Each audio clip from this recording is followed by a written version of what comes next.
Hello everyone, and welcome back to E2 2021. I'm Dina Gabashi, and I'm here to kick off day 2 of E2. I hope you all are having as much fun as we all are. Yesterday, we were inspired by special guests like Anthony Salcido and Dr. Jackie Sanderlin. We also heard from the student winners of the AI for Good Challenge. We also learned a lot from demos that were led by Microsoft innovative educators and Showcase School leaders. I still can't believe that we fit 10 demos in just one day. We're going to continue learning today with 25 personal growth sessions that were based on your requests and feedback. We'll be streaming this content in multiple time zones, so make sure you build your schedule so that it works for you and that you're able to connect with attendees from all over the world. I cannot wait to get started. But before we do, I'd like to introduce you to my friend, Andreas. Andreas is from OECD, the Organization for Economic Cooperation and Development. He oversees PISA, the Program for International Student Assessment, and other international assessment instruments. As a leader in international education and research, he is here today to share new insights on digital learning and the growing importance of developing social emotional skills. Andreas, the floor is yours. Thank you for inviting me. Tracking the quality of student learning has been part of the DNA of the OECD since over 20 years. Look how the world has changed since the year 2000 when it comes to technology. But when you look at the performance of students, the capacity to manage complex information, you can see that has barely moved over this period. Just think about one number. In the year 2018, just 9% of students could reliably distinguish fact from opinion. You could argue that's better than in the year 2000 when it was just 7%.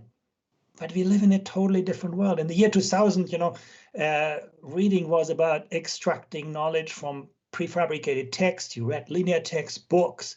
When you didn't know the answer to a question, you could look it up in an encyclopedia. You could trust the answer you find there always to be true. Today, you look up things on Google and you're going to find 100,000 answers to your question, and nobody will tell you what is right and what is wrong, what is true and what is not true. Literacy is no longer about extracting knowledge. It's about constructing knowledge, a much more demanding skill set. But again, the world has changed and our education systems have not caught up with this. And now some people say, well, let's just do more of the same.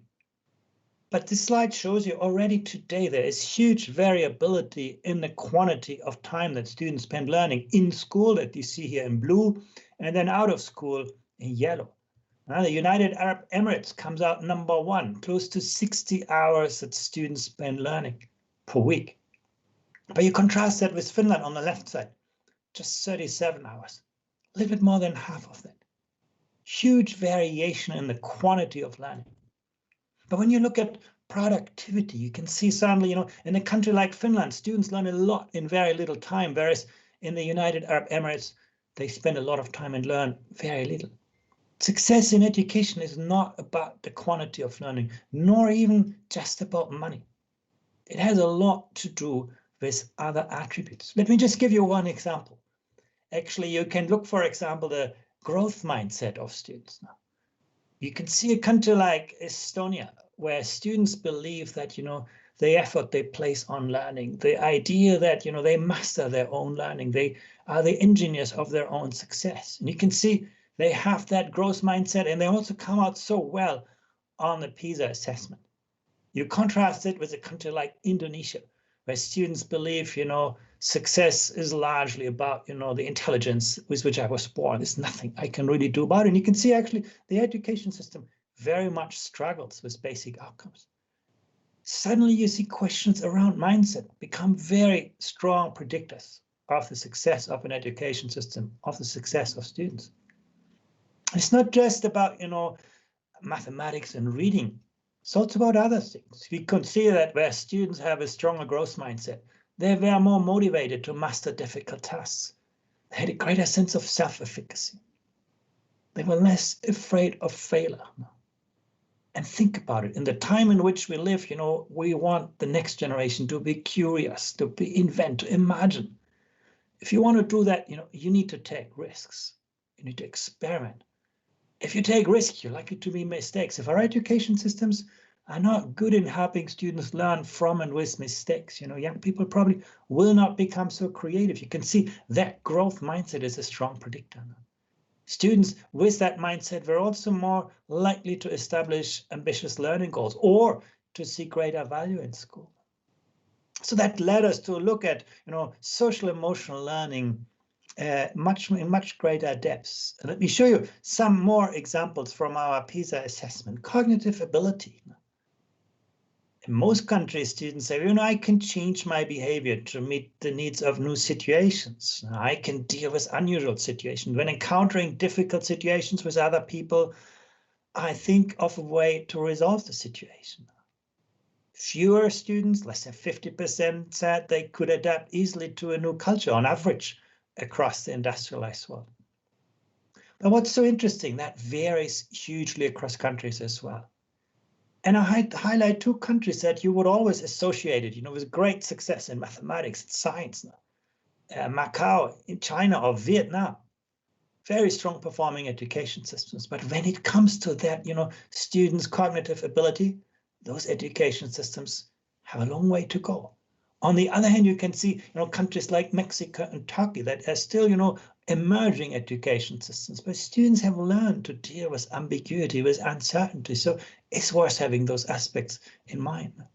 We also were very interested in this modern interconnected world. Now, to what extent can young people see the world through different lenses, perspectives, appreciate different ways of thinking, different cultures? And you can see here on average across countries, the majority of students say, I want to learn how people live in different countries. I'm interested in how people from various cultures see the world. But once again, that varies hugely across countries. Some countries, that is a predominant attitude. In other countries, that is quite rare. And so we ask ourselves, where do those attitudes, those values come from? To what extent do they origin in education? To make that question more concrete, what is the attitude of students to newcomers, to immigrants? And you can see on average, overall, immigrant children, students say at age 15, immigrant children should have the same opportunities for education that other children in the country have. Immigrants should have all the same rights that everyone else in the country has. It's still 80% of students on average. But then when you drill down, you see also here huge variability. And you can see countries like Portugal, like Canada, like Korea, where that attitude is very widespread. But you take a country like Hungary, where that is only a minority of students believing in this. Now, of course, if you want to, develop an attitude towards immigrants, you probably need to see some diversity around you. And when we ask students about this, you could see, well, in my circle of friends, I have people from other countries in my family. And then comes school. So school is a very important place for young people to meet the diversity of our societies. And then, of course, the neighborhood is as well. And what's so interesting, what we could see from our data, where students had more contact with other people from other countries, they were more interested to learn about other cultures.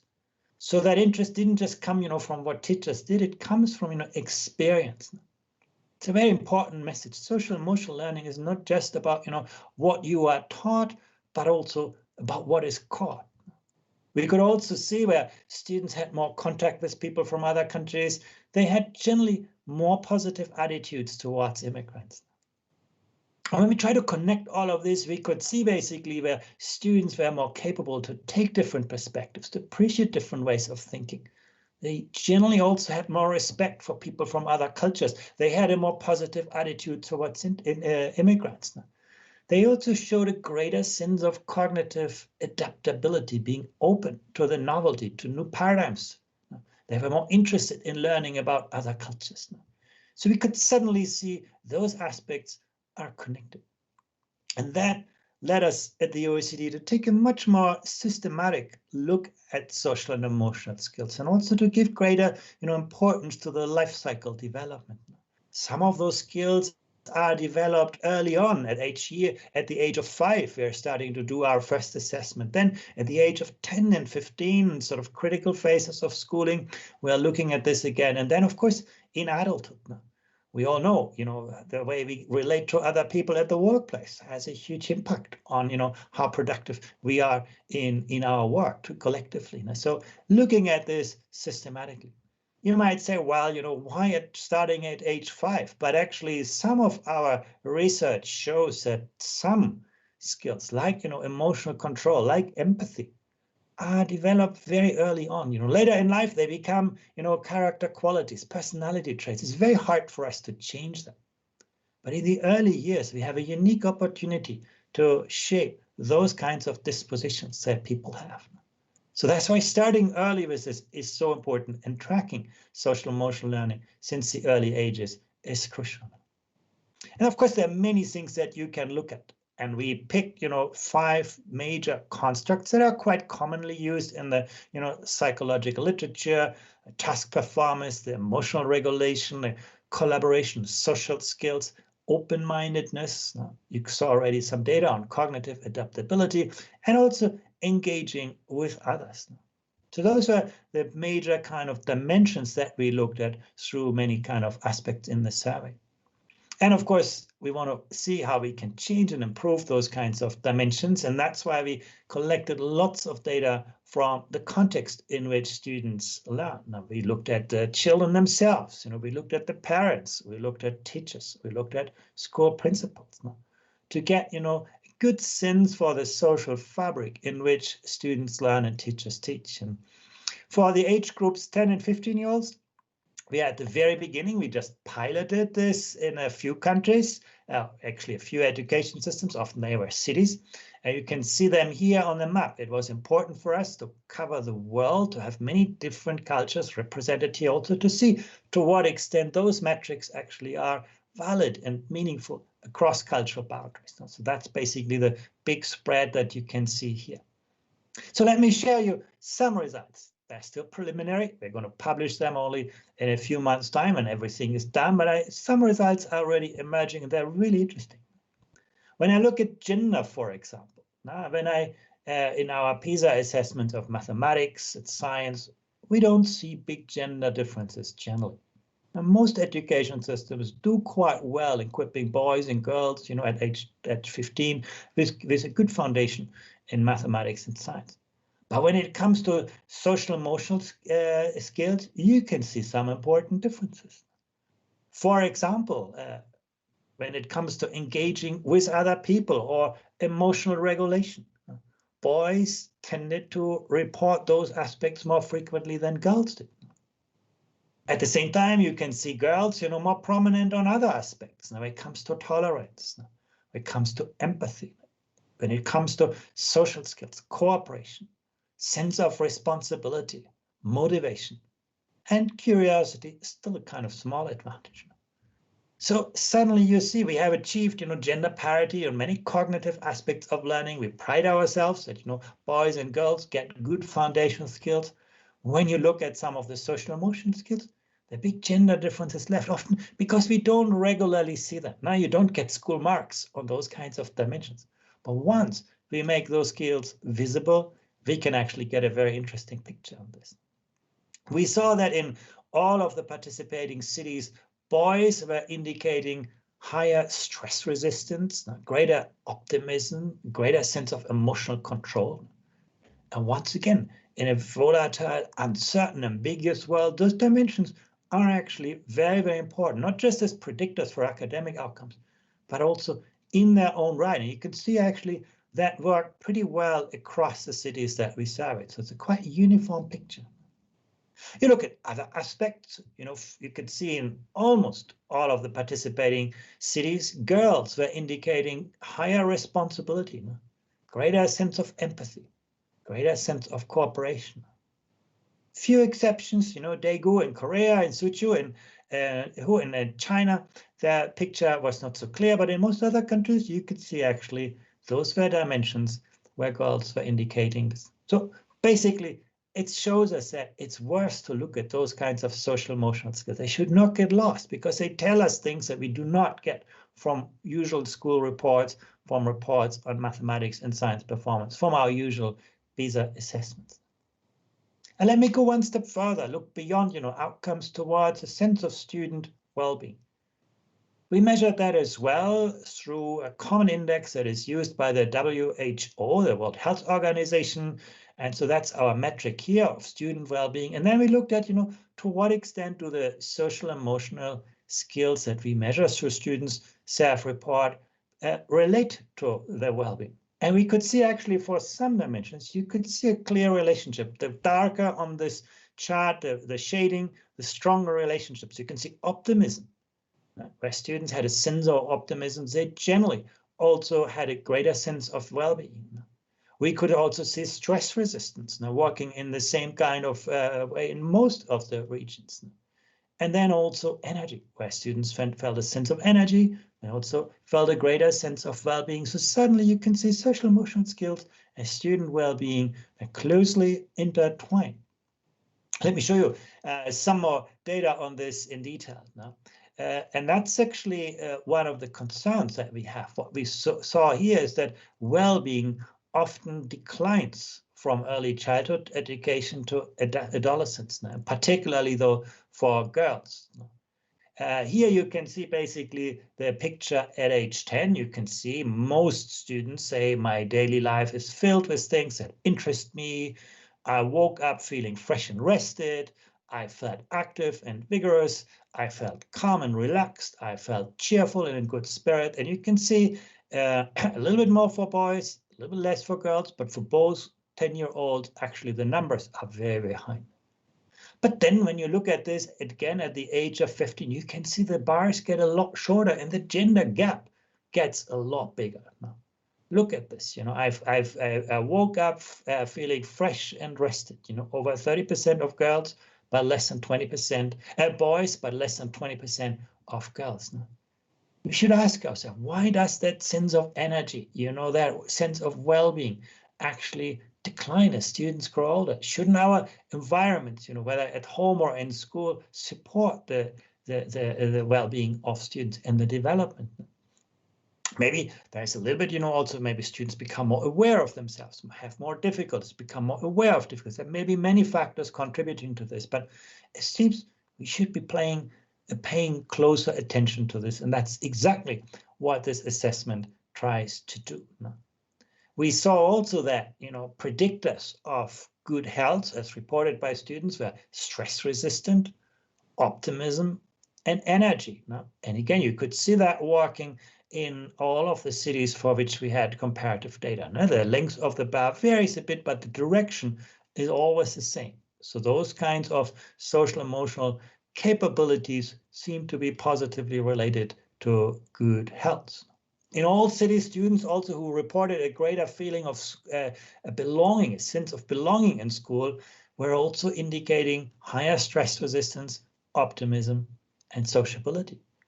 And the sense of belonging of students is something that we can actually directly kind of manage. We can create an environment in which students, feel a sense of belonging, where they work well with their colleagues, where there's a high spirit of collaboration in the school. So these are things that are not, outside of our control. They could be at the center of education systems. And you can see certainly, those things seem to be related to other aspects.